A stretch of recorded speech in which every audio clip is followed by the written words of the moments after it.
how you do this.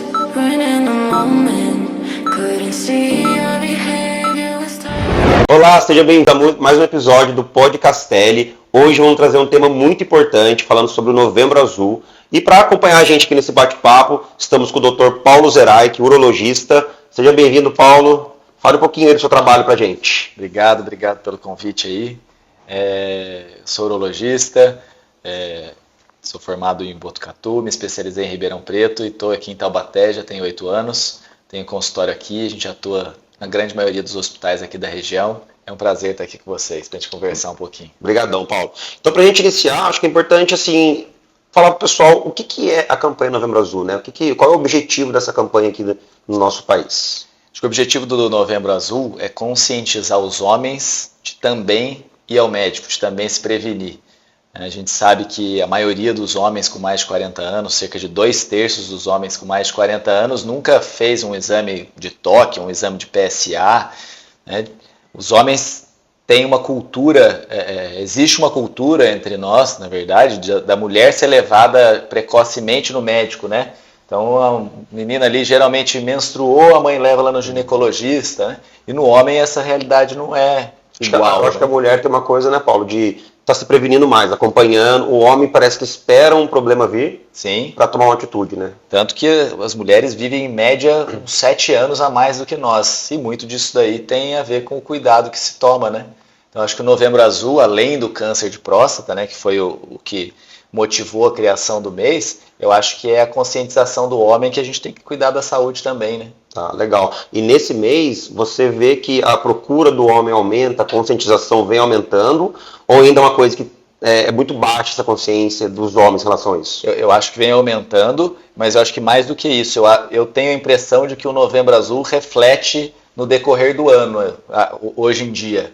Né? Não fica só no mês de novembro, especificamente. No mês de novembro tem um pouco mais, né? Que daí o cara lembra ali, né? Putz, não fui ainda no médico esse ano, preciso passar, e ele acaba indo. Então acho que é uma campanha bem legal. Legal. Eu acho que um ponto inicial para a gente bater um papo sobre isso é falar assim, né? Quais são as causas, né?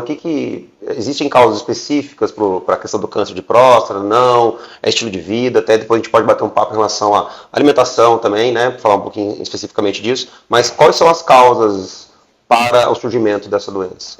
Os fatores de risco para o câncer de próstata estão relacionados à idade, né, à hereditariedade, né, se tem algum caso na família, isso aumenta o caso de ter câncer de próstata.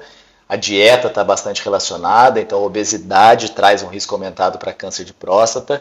E a etnia também, né, pacientes negros têm uma chance um pouco maior de ter câncer de próstata do que os demais. Em relação à hereditariedade, Paulo, qualquer tipo de câncer, por exemplo, eu sou homem, eu tive uma mãe com câncer de mama, eu também tenho risco de câncer de próstata, ou só se eu tiver familiares com câncer de próstata? Existem algumas alterações genéticas que elas estão ligadas ao homem e à mulher, né? Existe um gene que ele vai fazer aumentar na família o câncer de mama e de próstata, então tem sim uma relação entre as duas neoplasias, os dois cânceres aí. Legal. E falando um pouquinho ali de prevenção, né? Exames, quais são os exames que são feitos, periodicidade também, como que funciona essa questão para o homem poder se programar cada vez mais para isso? Hoje a Sociedade Brasileira de Urologia recomenda que todos os homens com 50 anos ou mais passem pela avaliação, pela prevenção secundária, que a gente chama do câncer de próstata, que é buscar a doença, né? A gente não vai prevenir, né, para não ter a doença, mas a gente vai tentar diagnosticar isso, descobrir isso o mais precoce possível. Porque a gente sabe que hoje o câncer de próstata, quando descoberto inicialmente, ele tem mais do que 90% de chance de cura, né? Eu vi um dado de 95%, né? Quando ele está precocemente, com certeza. Então, a ideia de procurar é isso, né? Mas para aqueles pacientes que têm fator de risco, que a gente comentou, a gente adianta, então a gente passa a fazer essa avaliação sempre a partir dos 45 anos. E essa busca a gente faz sempre combinando exames, né? A gente faz o PSA, que é o exame de sangue, e a gente faz também aí o temido do toque retal, né? Os homens fogem um pouco, né? Do toque retal, mas é legal saber a importância dele, que é aumentar a chance de diagnosticar o câncer de próstata. Fazer só o PSA através de exame de sangue não é suficiente para um acompanhamento? Ou numa certa idade? A gente perde em torno de 18% dos diagnósticos aí do câncer de próstata. Então tem 18 a 20% dos cânceres de próstata, eles não são percebidos pelo PSA, pelo exame de sangue, e vão ser descobertos pelo exame de toque. Juntar os dois, o exame de toque e o exame de PSA, traz uma falha, uma chance de a gente não descobrir o câncer de próstata em números muito pequenos aí. De 0 a 8% é o número aí de verdade, a gente não descobrir no paciente que passa pelos dois exames. Legal. E aí quando um paciente chega para você, então, ali, vamos pensar num diagnóstico mesmo, né? Ele está ali com um diagnóstico de câncer de próstata. Qual é a sua recomendação, assim, até para falar um pouco de alimentação, estilo de vida, o que você recomenda para esse paciente seguir a partir de então? Eu acho que os hábitos de vida, a alimentação, né, o esporte, eles estão relacionados a praticamente todas as doenças, e com o câncer não é diferente, né? Eu acho que tanto o paciente que tem o diagnóstico e vai ser submetido a um tratamento, a dieta e os bons hábitos vão ser bons, porque vão ajudar na recuperação. E até para nós todos, de uma maneira geral, a gente sabe que hábitos de vida saudáveis, com menos gordura animal, com menos alimentos processados, vão fazer a gente ter uma chance menor de ter não só o câncer de próstata, né, mas também o câncer de próstata e outras doenças. Até em relação à doença, né, eu já tive alguns pacientes, tem um familiar muito próximo que já teve, né, e daí eu fiz uma dieta para ele, focada bastante nessa questão, e alimentos ricos em antioxidantes, frutas, vegetais, a gente trabalha muito a questão de alimentos anti-inflamatórios, ômega 3, também auxilia nessa questão da desinflamação, né, vamos pensar assim, mas eu acredito que é um desafio também para esse homem. Eu estava até conversando com um amigo sobre isso, que cuidar um pouco da saúde a partir dos 40 anos, para quem nunca se cuidou, também é difícil, né? Sim. É um desafio grande. Então, às vezes, esse choque de realidade de um diagnóstico faz a pessoa se movimentar um pouco mais, mas mesmo assim tem bastante resistência, né? Por exemplo, você pega um paciente, ele fica muito resistente a uma mudança, mesmo tendo um diagnóstico, né? Sim, né? E isso eu acho que é totalmente educacional, né? Eu acho que a gente tem que aprender isso desde pequeno. Existe um trabalho terapêutico junto também com uma pessoa diagnosticada, por exemplo? Então, não sei se tem essa direção de, procura também uma terapia para te ajudar nessa aceitação da doença e também nessa mudança de estilo de vida. Existe algo nesse sentido? Isso é bem interessante. Eu acho que a ideia sempre, para a gente que é médico, é ter um tratamento de uma equipe, né? Uma equipe que envolve profissional da psicologia, da fisioterapia, da nutrição. Acho que tudo isso vai colaborar para o melhor tratamento e recuperação do paciente, né? E uma curiosidade, né? Assim, você já pegou casos de pacientes abaixo de 40 anos com câncer de próstata? Ou é muito difícil? É raro, é bem raro. Por esse motivo não existe nenhum protocolo para que se busque a doença em pacientes mais jovens. Mas você acha demais fazer que nem fui num cardiologista esses dias, ele me solicitou o PSA. Estou com 40 anos. Falei, legal. Você acha demais pedir esse exame nessa idade ou não? Assunto polêmico. Mas falei para você que ele ia ser bombardeado aqui, né? Eu acho que a partir dos 40 anos não existe muito onde se embasar, né? Acaba sendo mais uma opinião pessoal, mas eu acho que a partir dos 40 anos é interessante a gente ter um valor do PSA, até para a gente ter uma linha basal de quanto é naquele indivíduo o valor, porque é importante saber que qualquer exame ele não é uma regra matemática, cada um é cada organismo é um organismo. Então acho que é interessante a gente ter esse valor basal do PSA para a gente ver como que ele vai se comportar ao longo do tempo, e isso vai falar para a gente aí no risco de ter uma doença ou não.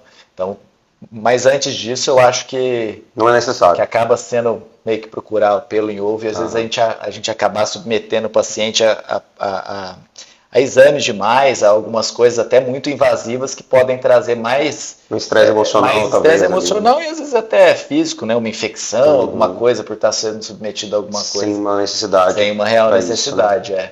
Uma coisa legal aí que eu costumo às vezes até comentar com alguns pacientes é pensar no sentido de cuidar da nossa saúde, né? A gente pensa, 10 anos passa tão rápido, né? Pensar 10 anos atrás, como voou, né? Para nós que somos adultos, a gente enxerga isso como muito rápido, né?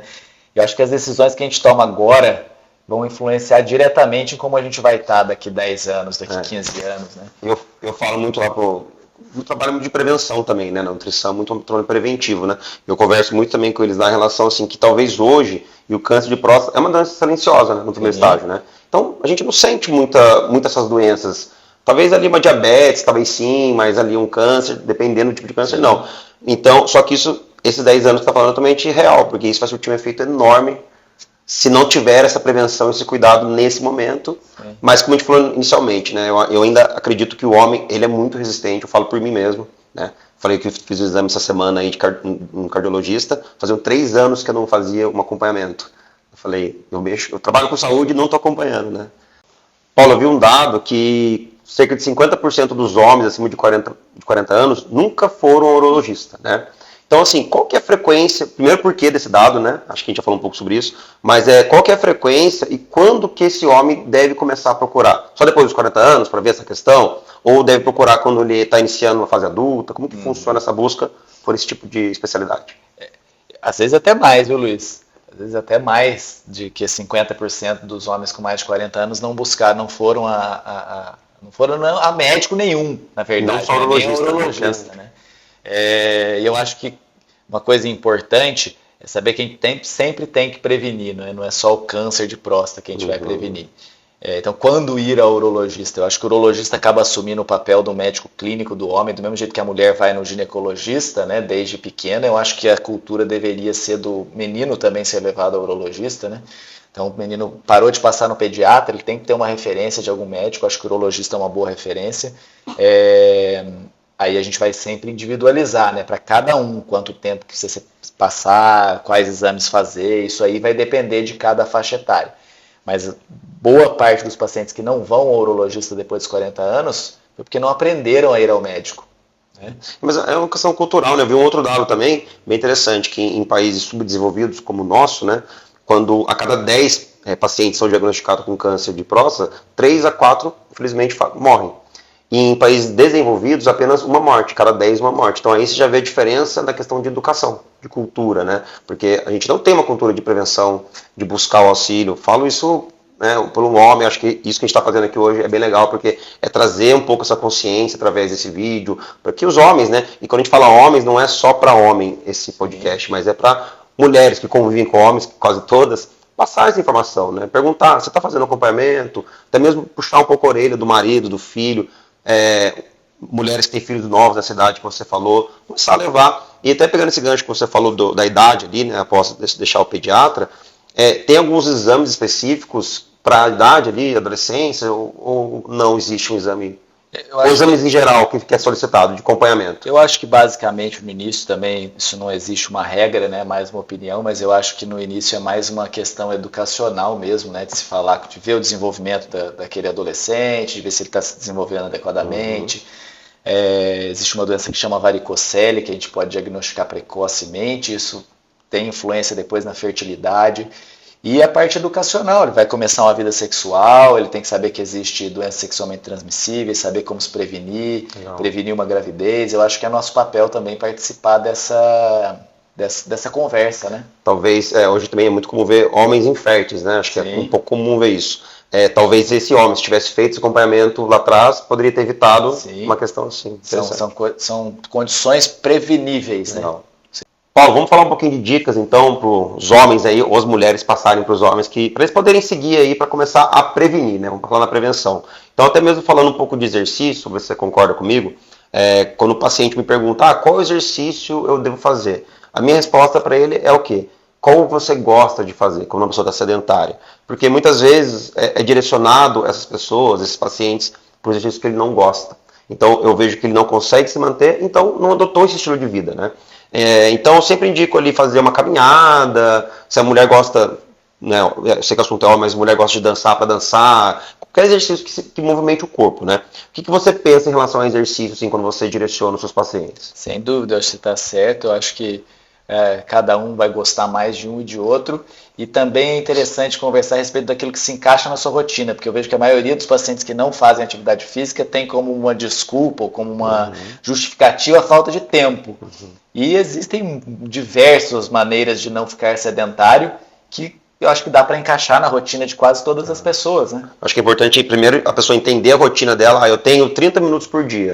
Então não posso, talvez a musculação não vai fazer sentido para mim, porque eu até me deslocar numa academia, voltar, mas quem sabe uma caminhada, colocar um tênis na porta de casa, caminhar e voltar, se encaixa. Ou muitas vezes pegar um exercício que existe na internet, hoje em dia tem vários, né, que a gente encontra. Então acho que esse é o primeiro ponto. Em relação à alimentação, né, que também é um pouco da minha área, o que eu falei um pouco anteriormente, né? Eu sempre direciono, acho que é de forma geral, não só para câncer de próstata, mas assim, para evitar doenças, é basear uma alimentação mais em vegetais, né? Buscando aí variedade nesses vegetais também, não ser uma coisa muito repetitiva. Eu vejo que muito no nosso país, ele é muito rico, ele é muito, nós somos privilegiados com tanto de opções de vegetais que a gente tem aqui, mas a gente consome muito pouco. A gente se baseia no alface, no tomate, numa cenoura. São excelentes alimentos, mas a gente evita olhar um pouco mais amplo isso para abordar realmente tudo isso que o alimento pode proporcionar, vitaminas, minerais, antioxidantes. Então, sempre tento levar o paciente nesse sentido de conhecendo, né? É igual ao exercício, também você não vai passar uma coisa tão ampla, a pessoa não conhece, mas acho que é importante esse direcionamento para a pessoa ir expandindo o repertório alimentar dela mesmo, né? Uma coisa bem bacana também em relação à água, né? Acho que a água é fundamental em todos os processos do nosso organismo, mas eu também acho que isso é uma dica importante para os homens focarem um pouco mais. E redução de proteínas mais gordas, a carne também acho que você direciona um pouco em relação a isso. Em relação à alimentação, o que você pensa também? Se tem algo a mais que você direciona geralmente? Eu acho que você falou também aí muito bem. Eu acho que a gente consome muito alimento industrializado, né? Perfeito. Porque é mais fácil, né? É mais fácil lá comprar um Rápido, pacote, abrir um pacote do que descascar alguma coisa que a gente vai comer, né? Então uma vez eu escutei alguém falando para se descascar mais e desembalar menos. E desembalar menos. Eu acho que essa é uma regra bem legal a ser seguida e vai ajudar nessa. Essa é uma regra bem legal, mas também bem polêmica, eu acredito, né? Porque o mundo que a gente vive também hoje não é para vocês consumirem os embalados, não é isso. Sim. Mas aí é buscar o equilíbrio, né? Eu acho que 80% a gente tem que descascar. Deixa 20% para você desembalar naquele momento que realmente você é médico, você sabe como a sua vida é corrida, então às vezes você precisa adotar alguma coisa rápida. Sim. E nem sempre a fruta vai ser o melhor naquele momento, né? Mas eu acho que é isso, né? A gente priorizar. Eu sempre costumo falar, dizer, o problema não é o que a gente faz esporadicamente, né? A questão é o que a gente faz todos os dias, habitual. Como que está a sua alimentação, o seu estilo de vida habitual? Você está indo na academia 3 vezes por semana? Tá ótimo, tá legal, porque você tem mais tempo de academia ali e aumentando aos pouquinhos na alimentação também, né? Então, tem mais alguma outra dica relacionada ao estilo de vida que você acha que seria importante a gente passar para o pessoal? Eu acho que é o que é bem batido aí dos bons hábitos, né? Então, se hidratar bem, se alimentar bem, não fumar, cuidado com excesso de bebidas alcoólicas, fazer atividade física, não ser sedentário, ter um bom sono. Eu acho que são vários itens, mas que se a gente gente organizar direitinho, dá para se complementar. E não deixar também de passar periodicamente com o médico Acho que essa é a dica principal do nosso vídeo de hoje, né? Sim. Todas são importantes, mas a questão de fazer esse acompanhamento, né? Mais uma vez batendo nisso. Você é homem, né? Você é mulher, conscientize o homem que você convive, olhe com carinho essa questão de realmente fazer esses exames periodicamente, né? Eu acho que uma vez por ano, né, Paulo? O que você acha? Uma vez por ano, se não tiver nenhuma intercorrência, obviamente. Eu acho que a maioria das vezes acaba sendo uma vez por ano. Mas é importante a gente lembrar daquilo que cada organismo é um organismo, então cada um vai ter a sua rotina, por isso a avaliação e conversar com o seu médico é sempre bem importante. Vai depender de cada caso, né? Legal. Então acho que é isso, né? Falamos bastante sobre conscientização desse Novembro Azul. Agradecer ao Dr. Paulo aqui, que fez essa companhia pra gente, falou bastante sobre saúde. Quer dar um recado final pro pessoal aí? Acho que é manter bons hábitos de vida, e pensar em como que a gente quer estar daqui a 5 anos, daqui a 10 anos, daqui a 15 anos, a escolha tem que ser feita agora. Muito bom. E é isso, pessoal. Curta aqui o vídeo nosso, espalhe aí para os homens que você conhece, que vai ser muito importante essa informação. Obrigado e até o próximo episódio do Podcastelli.